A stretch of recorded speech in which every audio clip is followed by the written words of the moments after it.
Georgia Tech goes to Duke.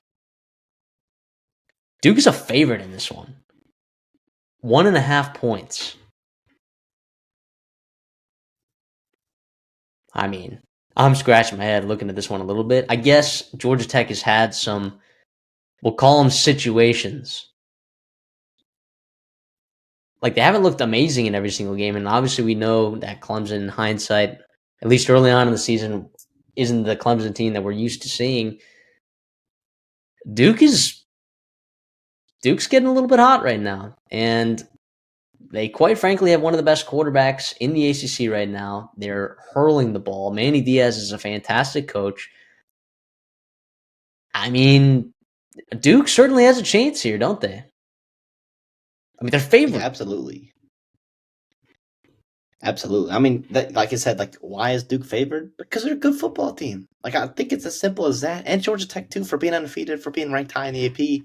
Like, their resume, their college football, their profile as a power rating that Vegas uses to make these lines is not quite as strong as you would typically see from an undefeated team in the AP top 15.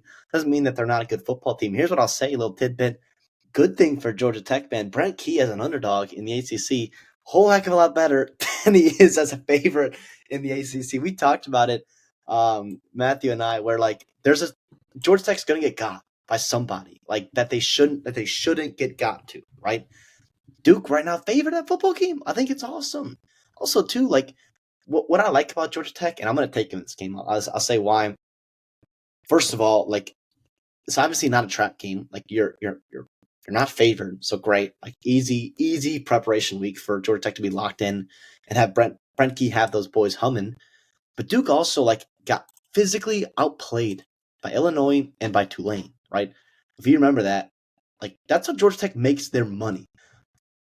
Not only did Jake Redshirt get his stuff through the air and big plays through the air, but like he ran the ball well himself. And if Jake Redshirt's gonna run the ball well against Duke, you damn well believe Haynes King will as well. He was super efficient last game out. I talked about the game. I thought about that game against Virginia Tech as a potential, like, yeah, you know what? I know Virginia Tech's had a bad season. They got, interim coach, all that kind of stuff, but this could be a spot here. And Georgia Tech looked fantastic. They ran the ball extremely well. Haynes King was 20 of 24 with no interceptions, extremely efficient. They played good defense as well. It was awesome. It's a good football team here in Georgia Tech. I'm going to take them plus the points and feel pretty good about it. Not a best bet of mine, but feeling pretty good about it. Yeah, I don't feel as good about it as you do. I mean, if you look back at this season so far at games where Georgia Tech has struggled, all right? And I'll say struggled, meaning like they did not perform as well as they should have. They underperformed in that game. Because obviously they beat Clemson, right? That was an overperformance relative to the Vegas line. They covered against Virginia Tech.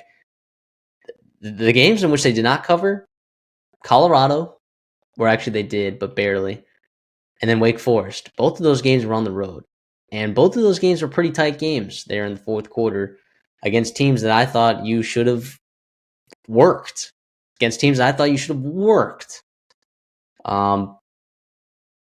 So yeah, going on the road here, even to this Duke environment, which isn't heralded as one of the best in college football, it is still going to be a challenge for this Georgia Tech football team that hasn't played great on the road up until this point in the season. Now, they're going to be running the ball a whole heck of a lot. They're going to be trying to control this game. But that's what they thought they were going to do against Wake Forest, That's literally what they thought they were going to do against Wake Forest. But then Jamal Haynes got absolutely stuffed. 10 carries for 21 yards against Wake Forest, a team that has been pretty not great this year in a lot of aspects of the game. I'm not necessarily worried about Georgia Tech's defense, but like Duke's offense this whole season, like they're not, like they haven't had a bad game, right? They've had games in which they've turned the ball over, right? Like they did against Illinois. That's kind of why that game was, got out of hand as much as it did. Like I think this Duke football this football team is pretty good. I think there's a solid reason why they're favored. I think if you're a Duke fan, you want to say, like, this is a different football team. Now on October, well, when this game gets played 18th, than they were September 13th. I would agree with you because, like, over the season, like, you see teams evolve. Now, do they still have a great secondary, or still have do they still have like a shaky secondary? I would argue that maybe. Uh, they're finding ways to turn the ball over, right? Particularly in recent weeks. Obviously, Mensa's dealing the ball through the air. I don't know, man. I think there's a lot of factors in this game. I don't think it's just as a layup, right, to just take Georgia Tech in this spot. I am going to be with you, though. I do think Georgia Tech is going to find a way. I think Haynes King will find a way. I think that they're going to out physical Duke. But if you go on the road again like you did against Wake Forest, right, and Jamal Haynes or whoever's carrying the football is averaging 2 yards, less than 3 yards carry, like, you are going to have a tough time winning this football game. I think Duke is going to score their points. I mean, like, in every game this year. I mean, if it wasn't for the turnovers against Illinois, like, they would have put up more points. Like, Duke's probably going to put up maybe 30 points this game. Like, are we sure that Georgia Tech is absolutely going to put up 30, 35 points this game? I don't know that for a fact, which is why I'm a little bit more hesitant. But I'm with you. I will take Georgia Tech plus 1.5, and I'll take them to win the game as well. And just not feel as good about it as you do, maybe. I mean, is that fair to say? Yeah, it's not crazy. I will say Malachi Hosley has been a nice piece for Georgia Tech in the running game. The running back transfer from Penn the past couple weeks has kind of come on strong. But yeah, I mean, I wouldn't surprise me if Duke puts up points. I still think Georgia Tech can win a game in the 30s. I still feel comfortable about that with the way I think they're gonna run the football.